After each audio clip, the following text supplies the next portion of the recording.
Hi, and welcome to the Philosopher's Clearinghouse. Premium thought at a wholesale price.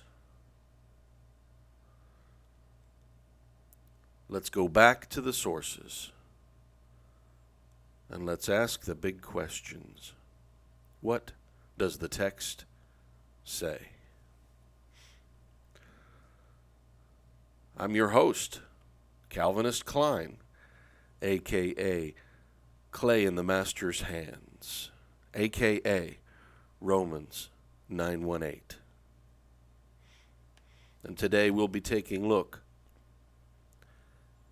at an essay from Gordon Clark.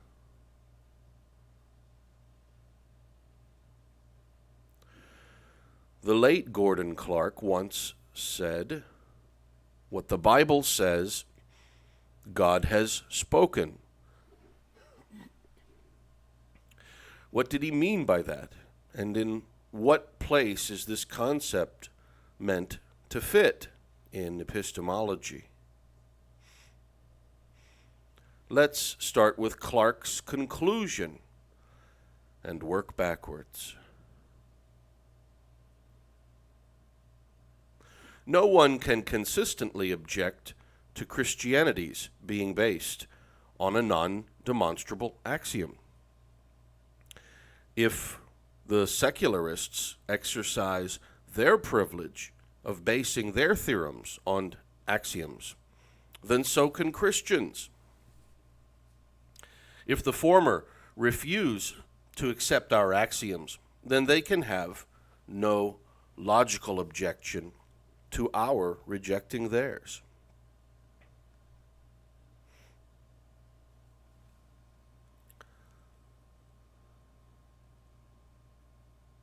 Clark was thinking of empiricism in general, but also particularly of the skeptical empiricism of modern and Enlightenment thinkers that denied classic, traditional categories of knowledge, and important topics like the relationship between cause and effect in the observed world.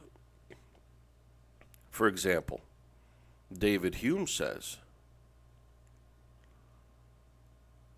"When I see, for instance, a billiard ball moving in a straight line towards another, even suppose motion in the second ball should, by accident, be suggested to me as the result of their contact or impulse, may I not conceive that 100 different events might as well follow from the cause? All these suppositions are consistent and conceivable. The mind can never possibly find the effect in the supposed cause by the most accurate scrutiny and examination. For the effect is totally different from the cause, and consequently can never be discovered in it. Motion in the second billiard ball is a quite distinct event from motion in the first, nor is there anything in the one to suggest the smallest hint of the other." So said David Hume.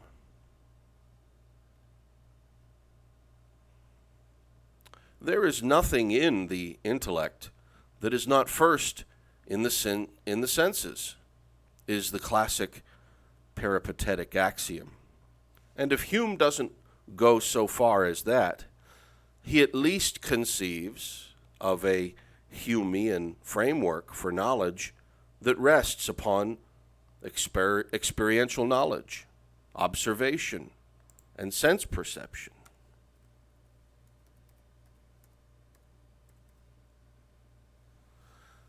And once adopting such a framework, he then goes to show that he is unable to account for a causal link between one billiard ball when it strikes a second to impart kinetic energy and give the second ball motion.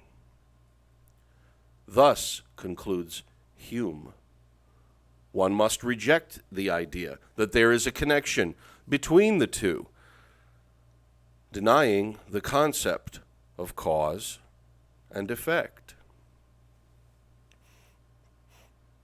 However, there is another option to the epistemologist.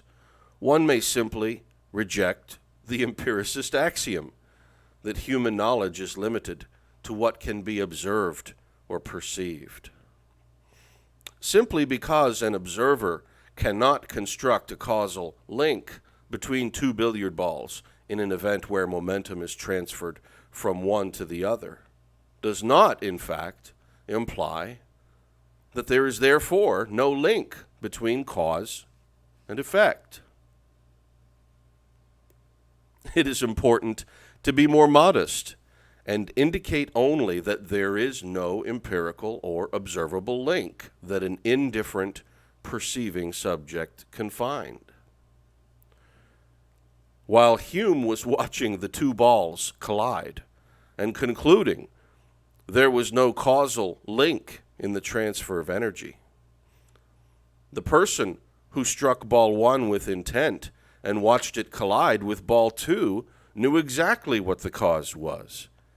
It was his own moral agency that purposefully initiated the chain of events in the first place. He himself was the cause that Hume densely ignores. In assessing and evaluating this kind of empirical skepticism, Clark notes, every system of theology or philosophy must have a starting point. Logical positivists started with the unproved assumption that a sentence can have no meaning unless it can be tested by sensation.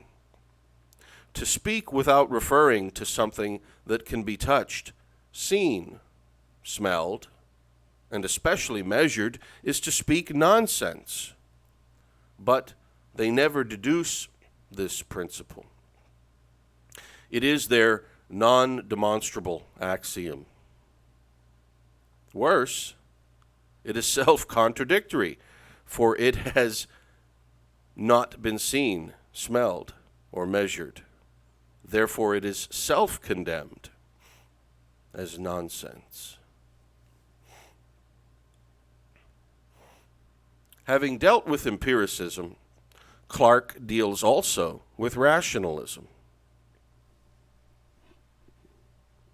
Unlike empiricism, in which human knowledge is a consequence of personal perception, in rationalism, knowledge is the result of human inference and deduction and activities of the reasoning mind. Given an initial state and a set of impersonal forces acting in a system, one can deduce the consequences for the motion of billiard balls that collide. But to reason to a conclusion, one cannot simply reason from solely demonstrated propositions. One, in fact, must start from non-demonstrated axioms and presuppose the rational process itself. As Clark says, there's a definite reason why not everything can be deduced. If one tried to prove the axioms of geometry, one must refer back to prior propositions. If those too must be deduced, there must be previous propositions, and so on, back ad infinitum, from which it follows, if everything must be demonstrated, nothing can be demonstrated, for there would be no starting point. If you cannot start, then you surely cannot finish. Clark goes on to address the other big school of Enlightenment thought, the existential idea that meaning is what people subjectively impress upon reality as it strikes them with its external impressions of events. The famous phrase is, existence precedes essence, and by this is generally meant some form of the existing subject declares the meaning of what he encounters in the world, which, if used in a narrow, domain-specific way, has some validity to it. But typically, the concept is used in an absolute way to reject external, objectivist narratives about reality.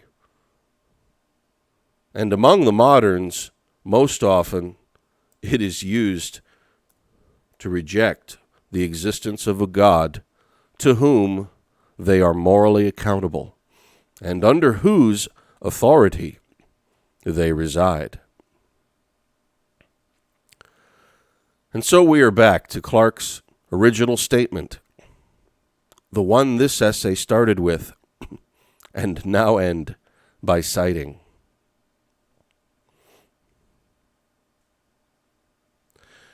The inference is this: no one can consistently object to Christianity's being based on a non-demonstrable axiom. If the secularists exercise their privilege of basing their theorems on axioms, then so can Christians. If the former refuse to accept our axioms, then they can have no logical objection to our rejecting theirs. Accordingly, we reject the very basis of atheism, logical positivism, and in general, empiricism. Our axiom shall be, God has spoken. More completely, God has spoken in the Bible. More precisely, what the Bible says, God has spoken.